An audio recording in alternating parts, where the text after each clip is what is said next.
तब ज्यादा सीखता है इंसान, तब ज्यादा अलर्ट रहना पड़ता है। क्यों? क्योंकि मुझे बताना है और बार बार बताना है। हर बार नए लोग होंगे, नए तरीके से बताना पड़ेगा ताकि उनका लाभ हो। 20,000 बच्चे एक टीचर, मोनोटोरियल एजुकेशन सिस्टम होता था और 20,000 बच्चे आराम से पढ़ जाते थे, इसलिए उसको गुरुकुल कहा जाता था। गुरु और उसका कुल, ये पूरा कुल। और इसलिए सब लोग आपस में गुरु भाई कहलाते थे, गुरु बहनें कहलाती थी, जो क्योंकि सब एक ही गुरु के शिष्य होते थे। कहते हैं ऐसा सिस्टम है तो क्या करो, इसको तबाह करो पहले तो क्या करा भाई, ये पुराना सिस्टम नहीं चलेगा, मॉडर्न एजुकेशन आएगी। और ये मॉडर्न एजुकेशन ही तबाही की शुरुआत थी भारत की। उस एजुकेशन में इंटरेस्ट को जज करना समाप्त थी। अभी यहां पूछा जाए ना ए फॉर, ज्यादातर बोले एप्पल, बचपन से सिखाया गया है। टीचर ही बोलती है ए फॉर एप्पल, अच्छा ऐसे अनार लिख दिया, नहीं अनार कैसे हो सकता है, एप्पल ही होगा। ओ भाई कुछ भी लिखे, क्या मर्जी उसकी, ऐसे आना चाहिए ना। तो क्या करो, यूनिकनेस को तबाह करो। और जैसे ही यूनिकनेस तबाह हुई, क्लास में जो बच्चा यूनिक होता है, जो औरों से अलग जवाब देता है, अलग तरीके से बात करता है, उसे साइड कर दिया गया। और जीवन में देखना, जो अलग कर दिया गया वो ज्यादा सफल मिलेगा, बाकी लोग कहीं ना कहीं उसके नीचे काम करते मिलेंगे तुम्हें। वो अलग किसी भी रूप में कराओ। ज्यादातर मुझे टॉपर मिलते हैं ना, टॉपर कहीं नौकरी करते मिलते हैं। जो टॉपर नहीं है, मैं पूछ लूंगा, मैं जो मालूम नहीं नरेश सर और बाकियों के बारे में, मुझे मालूम है ये एवरेज स्टूडेंट अबव एवरेज रहे होंगे, और कोई हैरानी नहीं है बिलो एवरेज भी रहे हो तो। क्योंकि मैं बहुत सारे अमीर सफल लोगों को जानता हूं, उन्होंने बताया कि हमें बहुत अर्ली एज में पता चल गया कि ये एजुकेशन सिस्टम तबाह करता है, हम इससे बाहर निकल गए। क्योंकि बाहर निकल गए इसलिए हम सफल हो गए। इसमें रहते रहते तो नुकसान हो जाता है। ऐसा नहीं है सिस्टम में अच्छाई नहीं है, कुछ लोग इस सिस्टम में भी आगे निकल जाते हैं क्योंकि वो इसको हावी नहीं होने देते अपने ऊपर। वो रटने की बजाय समझने के कॉन्सेप्ट पर चले जाते हैं। उन्हें सही गाइड, सही टीचर, सही परिवार मिल जाता है, ज्यादातर बच्चों को नहीं मिल पाता। और जो लोग ये कहते हो तुम्हें आज के बाद कि एजुकेशन गारंटी देती है कामयाबी, और खासकर से बिजनेस में, जीवन के किसी भी फील्ड में नहीं देती, बिजनेस में तो बिल्कुल भी नहीं देती। क्यों? क्योंकि ऐसे उससे बोलना, जो भी बोले कि एजुकेशन गारंटी देती है बिजनेस में सफल होने के लिए, उसको बोलना कि ऐसे 100 सफल बिजनेसमैन के नाम बता जो पढ़े लिखे थे, या मैं ऐसे 10,000 बिजनेसमैन के नाम बता सकता हूं जो ज्यादा पढ़े लिखे नहीं थे। भाई अगर एजुकेशन गारंटी देती होती कामयाबी की, तो बिल गेट्स को तो इतना बड़ा एम्पायर खड़ा नहीं कर देना चाहिए था, धीरूभाई अंबानी को तो इतना बड़ा एम्पायर नहीं खड़ा कर देना चाहिए था। वो तो पढ़ा लिखा नहीं था, पेट्रोल पंप पे पेट्रोल बेचता था यार। लक्ष्मी निवास मित्तल को मैं पढ़ रहा था, और ये भी तुम्हारे काम की चीजें लेकर के जाना, ये एजुकेशन सिस्टम से नहीं आएगी। लक्ष्मी निवास मित्तल वो व्यक्ति है, वो व्यापारी है जो हर घाटे में चलने वाली कंपनी को खरीद लेता है। उसके बारे में फेमस है, जो भी कंपनी घाटे में चल रही होगी उसको दुनिया में एक आदमी खरीद सकता है, लक्ष्मी निवास मित्तल। अच्छा, घाटे में खरीदता है और खरीदते ही कंपनी फायदे में आ जाती है। उससे पूछा भाई तू ऐसा करता क्या है? घाटे में खरीदता है, फायदे में आ जाती, क्या करता है? कहते सबसे पहला मैं काम करता हूं, जितने कंपनी में लीडर होते हैं उन्हें लात मारकर बाहर कर देता हूं। जितने डिसीजन मेकर होते हैं सबको निकाल देता हूं। कहते मौका नहीं देते नहीं, क्योंकि अगर लीडर सही हो तो कंपनी घाटे में जा ही नहीं सकती। अब मुझे नहीं पता आप किस कंपनी से कौन कौन जुड़ा है, किसी घाटे में होगी तो मुझे पकड़ लेगा, सर जी क्या बोल गए आज। लेकिन मैं तो आईना हूं भैया, फोड़ना चाहो तो फोड़ देना, कुछ लेना चाहो तो ले जाना, सच बोलना मेरा काम है। आईना आपके हिसाब से नहीं बोलता, वो तो जैसा है वैसा ही रहेगा, आपको स्वीकार करना है। लक्ष्मी निवास मित्तल कहते हैं मैं जितने भी लीडर्स होते हैं, डिसीजन मेकर्स होते हैं, मैनेजर्स होते हैं, सीनियर्स होते हैं, सबको हटा देता हूं, एम्प्लॉयज को डिस्टर्ब नहीं करता, एम्प्लॉयज वही रखता हूं। नए मैनेजर, नए सीनियर, नए डिसीजन मेकर आ जाते हैं, कंपनी फायदे में आ जाती है। क्यों? क्योंकि उन्होंने आगे कहा यदि एक शेर लीडर को 100 कुत्तों की सेना भी दे दो तो ये 100 के 100 कुत्ते भी शेर की तरह लड़ेंगे। और गलती से कुत्ते लीडर को समझदार बैठे 100 शेरों की सेना भी दे दो तो ये 100 के 100 शेर कुत्ते की मौत मारे जाएंगे। We don't have business problems. We have people's problem. We don't have relationship problems. We have people's problem. We don't have political problems. We have people's problem. लोग खराब हैं, समस्या लोगों की है। और ये हमारे लिए अच्छी भी बात है कि ज्यादातर लोग ऐसे हैं जो खुद लीड नहीं करेंगे, तो लीडर बनने की अपॉर्चुनिटी भी भारत में ज्यादा है, क्योंकि वो मसीहा चाहते हैं, वो चाहते हैं कोई और उनके हिस्से का काम करे। जबकि सफलता का नियम यह है, आपको अपनी सफलता के लिए खुद कीमत चुकानी पड़ेगी, पूरी की पूरी चुकानी पड़ेगी, एडवांस में चुकानी पड़ेगी। और हो सकता है वो कीमत चुकाने के बाद भी सफलता ना मिले, लेकिन ये रिस्क लेना पड़ेगा। लेकिन लोग नहीं समझते। और लक्ष्मी निवास मित्तल का एग्जांपल ले लो, दुनिया के किसी भी बड़े व्यक्ति का एग्जांपल ले लो, कड़वी बात बोली उन्होंने कि शेयर लीडर हो तो इस तरह की बातें जनरली नहीं बोलनी चाहिए, लेकिन कड़वी ही बोलेगा, क्योंकि उसे सच बोलना है, उसे बताना है कि मेरे अच्छे होने पर ही चीजें ठीक होंगी, पहले शुरुआत मैं खुद से करूंगा। और ये हर लीडर की जिम्मेदारी है, उसे खुद ऐसा बनना पड़ेगा, क्योंकि जैसा लीडर होगा वैसे ही फॉलोअर होंगे। मैं किसी को नहीं बोलता मेरी टीम में कि तुम्हें पंक्चुअल रहना है, समय पर आना है, मैं समय पर आता हूं भाई। मैंने टाइम दिया था ना, कितने बजे का दिया था? 10:31, 10:31, और जो गवाह होंगे वो देख लेंगे, मैं 10:31 पर हॉल में एंटर कर गया था। मैं 10:29 नीचे आ गया था, मैं ऊपर नहीं आया। 31 ही क्यों दिया?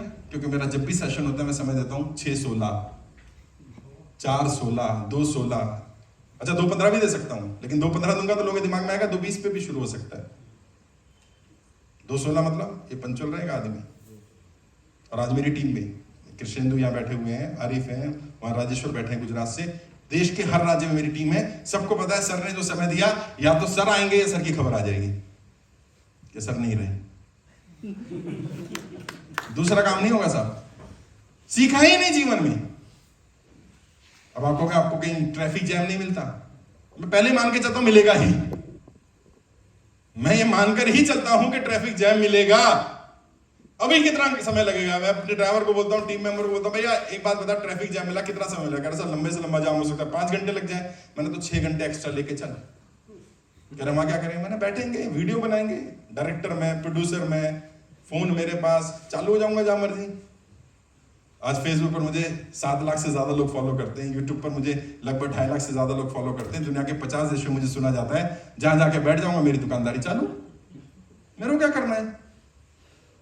मैंने एक वीडियो बनाई गाड़ी में बैठकर, भाई साहब 32 मिलियन लोगों ने देख ली वो, 3 करोड़ 20 लाख गाड़ी में बैठकर। हाँ, क्योंकि लोगों को इससे फर्क नहीं पड़ता कि आप बैठे कहां हो, फर्क इस बात से पड़ता है कि आप बोल क्या रहे हो, उन्हें क्या मिल रहा है।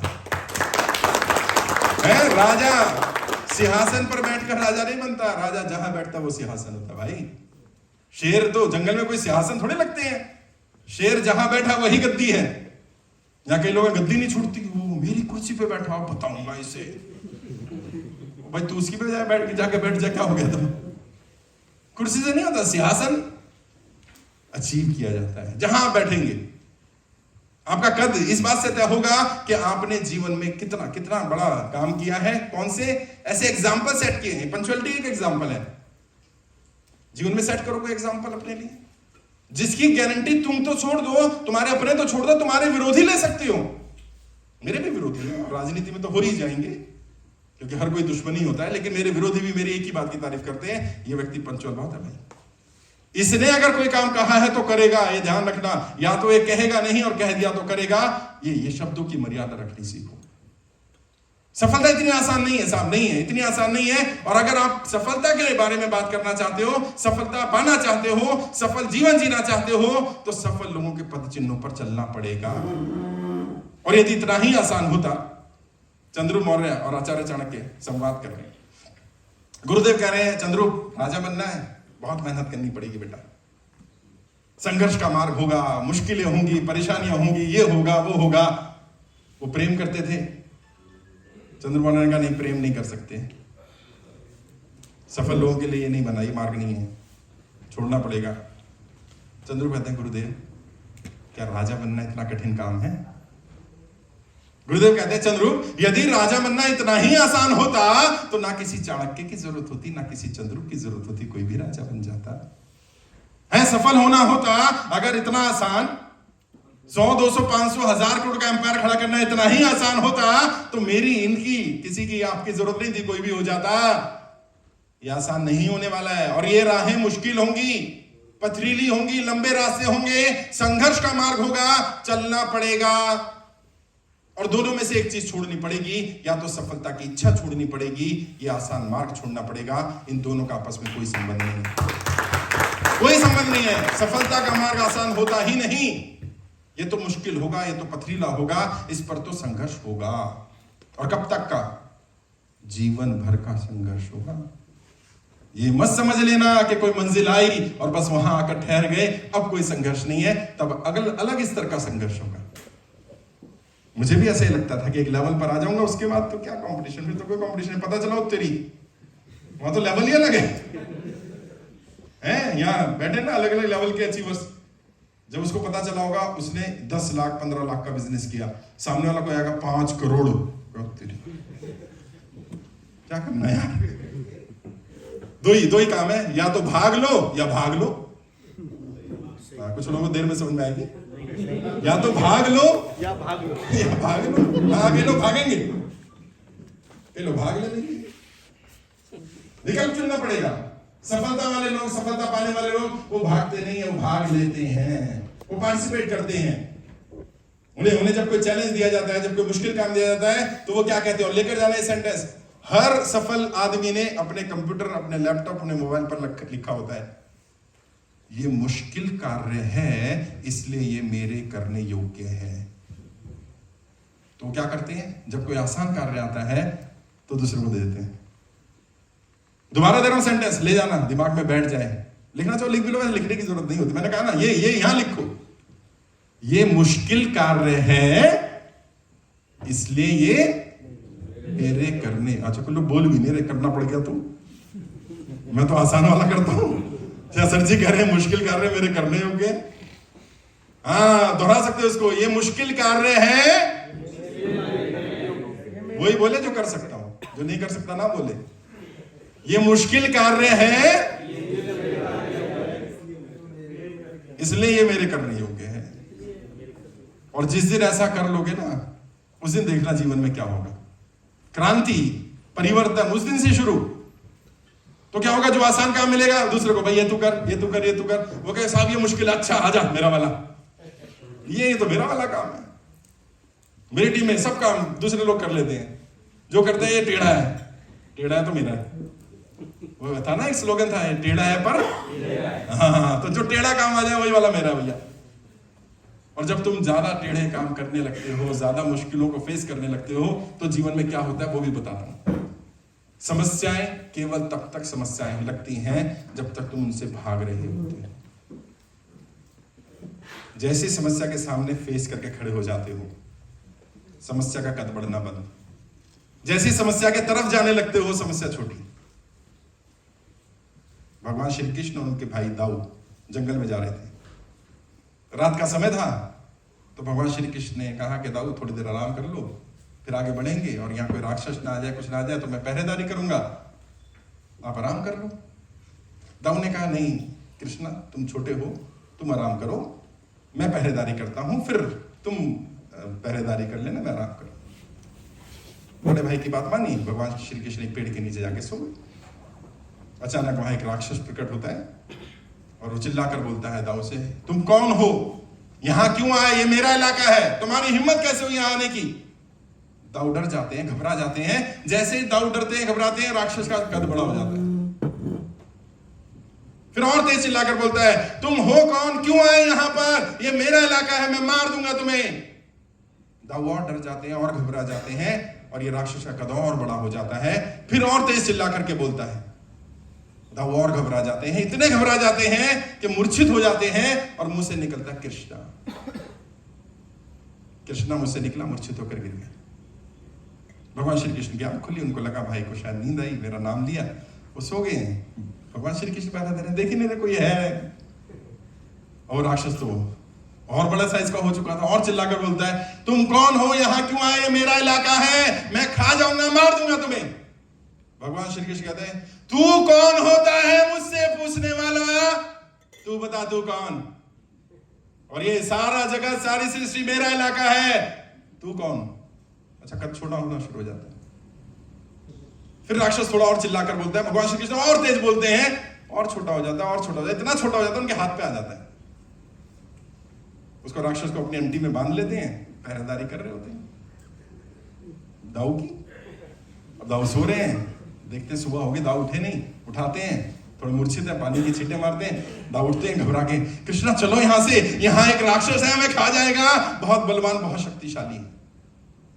भगवान श्री कृष्ण मुस्कुराते और निकालते हैं यहां से, यही वाला है क्या? दाऊ कहते हैं तो यही। और फिर यहां भगवान श्री कृष्ण एक संदेश देते हैं कि तुम्हारा डर, तुम्हारी घबराहट, तुम्हारी परेशानियां, वो सब ऐसी ही हैं। जब जब तुम उनसे डरते हो, घबराते हो, दूर जाते हो, वो बड़ी होती जाती हैं।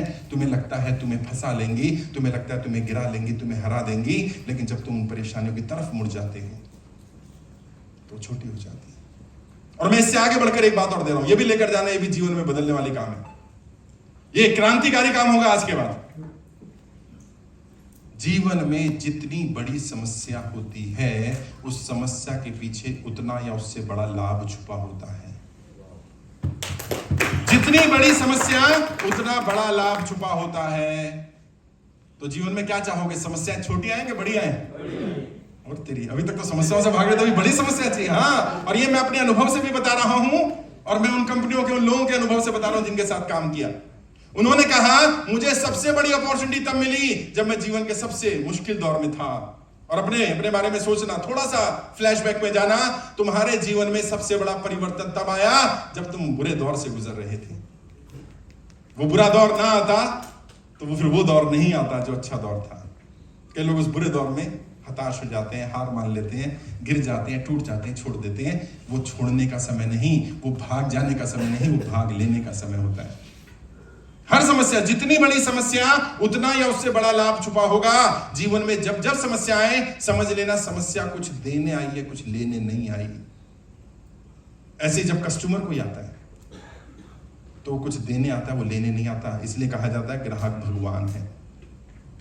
मैं एक बड़े व्यक्ति से मिला, महान व्यक्ति से, और जीवन में बहुत कम मौका मिलता है कि महान लोगों से मिल जाए आप। क्यों? क्योंकि सफल लोग बहुत मिल जाएंगे, महान कम मिलेंगे। महानता सफलता से बड़ी चीज होती है। जैसे, और सफल होना भी जरूरी नहीं है महान बनने के लिए। हाँ, सुभाष चंद्र बोस अपने उद्देश्य में सफल नहीं हुए, लेकिन क्या उनकी महानता में कोई कमी है? महान है। भगत सिंह, शहीद आजम भगत सिंह सफल नहीं हुए। जिस उद्देश्य से उन्होंने फांसी चढ़ी वो उद्देश्य पूरा नहीं हुआ था, लेकिन क्या उनकी महानता में कमी है? 23 वर्ष की उम्र यार, झांसी की रानी लक्ष्मीबाई 17 वर्ष की उम्र, सफल नहीं हो पाई, हार गए वो लड़ाई, लेकिन उसकी महानता में कोई कमी नहीं है। तो महान होने के लिए सफल होना जरूरी नहीं है, और महानता बड़ी चीज है, सफलता से बड़ी चीज है। जीवन में कामना करो कभी तो महानता की करो कि ऐसा अवसर मिले कि जिसमें महानता साबित हो, सफलता तो मिल ही जाएगी। फिर एक महान व्यक्ति से मिला, अग्रवाल पैकर्स एंड मूवर्स के मालिक हैं रमेश अग्रवाल साहब। मैंने जो बताया आरपीजी मेरा एक ग्रुप चलाते हैं हम लोग, जिसमें बिजनेसमैन को ट्रेनिंग देने का काम करते हैं। वहां पाए थे एज ए गेस्ट। उन्होंने अपना जीवन का जर्नी थोड़ी सी बताई। 2-3 बातें जो आपके काम की वो दे रहा हूं, क्योंकि ये आपके काम की चीजें हैं। वैसे तो उन्होंने बहुत कुछ बताया, 2-2.5 घंटे उन्होंने बात की। उन्होंने जब अग्रवाल पैकर्स एंड मूवर्स शुरू किया था, अब तो कई 1000 करोड़ की कंपनी है, सेना से रिटायर होकर के आए थे, और उन्हें कुछ 50-60 हजार रुपए अपनी पेंशन मिली थी। 1 रुपया अपने अकाउंट में छोड़कर बाकी सारा पैसा सैनिकों की विधवाओं के जो फंड था उसमें दे आए थे, दान कराए थे। 1 रुपया रख लिया था अपने पास। तो कई लोगों ने कहा उस जमाने में यार 1 रुपये से कैसे काम चलेगा? नहीं, कोई बात नहीं, कर लेंगे कुछ। और इतना बड़ा एम्पायर खड़ा किया उन्होंने घटना बताई, अपनी सच्ची घटना। कहते जब मैं कंपनी में, जब सेना में जॉब करता था, तो एक दिन क्या हुआ, हम लोग सेना का ऑफिशियल काम करते थे और बैरक में आके रुक जाते थे। ऑफिस से हम लोग निकले, मैं और मेरा एक साथी, दोनों निकल करके अपने बैरक पहुंच गए। बैरक पहुंचने के बाद मुझे याद आया कि मैं यहां से बल्ब और पंखा बंद करना भूल गया, क्योंकि जब हम बैठे थे तो लाइट थी, लाइट चली गई थी। उसके बाद हम दफ्तर से निकल आए, मैं वो भूल गया हूं। एक ही लाइट, छोटा बल्ब और एक पंखा चलता हुआ छोड़ आया हूं। पता नहीं रात को कब लाइट आएगी और वो चलता रहेगा। 10 किलोमीटर का डिस्टेंस है, पैदल जाना है। तो दोस्त को बोलते हैं यार चलते हैं, बंद भी कराएंगे और नुकसान होगा। वो कहता वो पागल है क्या, ये कोई हमारे बाप की थोड़ी है। और बिजली तो सरकारी है, वैसे ही बहुत घोटाले घपले होते रहते हैं।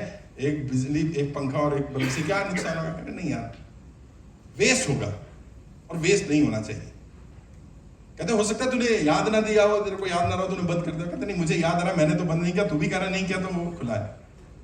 दोस्त नहीं माना, थका हूं, ये है वो है, वो चले गए। जाकर देखा तो वाकई लाइट आई हुई थी, पंखा और लाइट जल रही थी। खोला, वो पंखा लाइट बंद की, वापस आ गए। दोस्त को बताया, दोस्त ने कहा ठीक है, हो गया। अब बताते हैं कि मैंने जब ये कंपनी बढ़ा ली, इतना सब कुछ कर लिया, तो मेरा वही दोस्त मेरे पास आया नौकरी मांगने। इस घटना के 30 वर्ष बाद, रिटायरमेंट के 20 वर्ष बाद, कहते मेरे दफ्तर आया, वो कहते जी रमेश अग्रवाल जी मुझे जानते हैं। उन्होंने कहा जानते होंगे, अगर जानते होंगे तो आपका नंबर भी होगा, बात कर लो। कह रहे नहीं मेरे दोस्त हैं वो। कह रहे दोस्त है तो फिर तो जरूर नंबर होगा। कह रहे नंबर नहीं है। तो सिक्योरिटी गार्ड से बहस करता रहा। गार्ड ने कहा चलो मैं मैनेजर से बात करता हूँ। उसने मैनेजर को बताया कि ऐसे से है, बता रहा है सेना से रिटायर है, उनका दोस्त है। अच्छा, रमेश जी का नेचर बहुत अच्छा है, कभी आप मिलिएगा उस व्यक्ति से, जेन्युइनली डाउन टू अर्थ व्यक्ति है, लगेगा ही नहीं कि आप इतने बड़े व्यक्ति से मिल रहे हैं। और ज्यादा शायद बड़े लोगों में इसलिए ही वो बड़े हैं क्योंकि वो जमीन पर पैर रखते हैं। बहुत से आसमानों को धुआं होते देखकर मैं कभी अपनी सतह से ऊपर नहीं गया। तो अपनी सतह पर रहते हैं तो शायद इसलिए ही वो बड़े रहते हैं, जमीन बड़ी रहती है उनकी। उन्हें जब पता चला, नाम सुना, उन्होंने तुरंत अरे यार मेरा दोस्त है, और ये नहीं बोला कि अंदर लेकर आओ, नहीं मैं जा रहा हूं लेने उसको, रिसीव करने। यही दोस्ती होती है। गए गेट पर जाकर के उसको गले लगाया, वो बड़ा खुश हुआ, अरे यार मेरा दोस्त मुझसे इतना याद भी रखा और मुझे लेने आया। लेकर गए अपने कैबिन में, गए, कंपनी दिखाई, पूछा हाल चाल कैसा चल रहा है। कह रहे यार बहुत बुरे हालात हैं, और नौकरी तो साथ ही छोड़ी थी हमने, तूने तो अपना सारा पैसा भी दान कर दिया था, मैं तो अपना पैसा भी लेके गया था, लेकिन तूने तो इतना बड़ा एम्पायर खड़ा कर लिया, मैं तो कुछ कर नहीं पाया जीवन में। कह रहे अब क्या करो? कह रहे नौकरी ढूंढ रहा हूँ भाई, कोई नौकरी दे दे। कह रहे भाई नौकरी तो मेरे पास भी नहीं है तेरे लिए। कह रहे यार इतनी अच्छी दोस्ती, इतना सब, नौकरी नहीं है। कहते तेरे को याद है वो घटना, ये वाली घटना याद कर, 30 साल पहले, रिटायरमेंट से 20 साल पहले, जब रिटायर हो गए अब तो 10 साल पहले की घटना है, याद कर क्या हुआ था दफ्तर में। तो उसने कहा मुझे याद है। तेरे पास उसी दिन तय हो गया था कि तेरे अंदर ओनरशिप नहीं है, और उसी दिन मैंने समझ लिया था कि तेरे अंदर क्योंकि ओनरशिप नहीं है तो कभी मालिक नहीं बन सकता। कंपनी में मालिक बना करके मालिक नहीं बना जाता है, ओनरशिप अंदर से आती है कि ये मेरी चीज है, इसका नुकसान नहीं होना चाहिए, इसका मिसयूज नहीं होना चाहिए। मेरा दफ्तर है, ये मेरी गाड़ी है, भले मेरी नहीं है, कंपनी की है, लेकिन मैं यूज करूंगा, मिसयूज नहीं करूंगा। और इसलिए संबंधों का, चीजों का यूज करो भरपूर। यूज करने में बुराई नहीं है, मिसयूज मत करो। क्या लोग कहते सब यूज करो, हाँ इस्तेमाल करने के लिए। भाई मुझे गुजरात में कोई काम हो और मैं अपनी गुजरात की टीम को ना बोलूं और उन्हें कभी पता चले तो कहीं सर मुझे अपने नहीं मानते थे यार। यूज करो संबंधों को, कोई बुराई नहीं, मिसयूज मत करो। ऐसा ना हो जाए कि मेरा लाभ होता रहे और सामने वाला का नुकसान होता रहे। और तुम्हें एक किताब रिकमेंड कर रहा हूं, पढ़ना, 7 habits of highly effective people, Stephen R Covey. उन्होंने 7 आदतें बताई हैं। बहुत सारी अच्छी आदतें हैं दुनिया के सफल लोगों में जो होती हैं, लेकिन उन्होंने समराइज करके 7 बताई। 7 में एक आदत ये भी है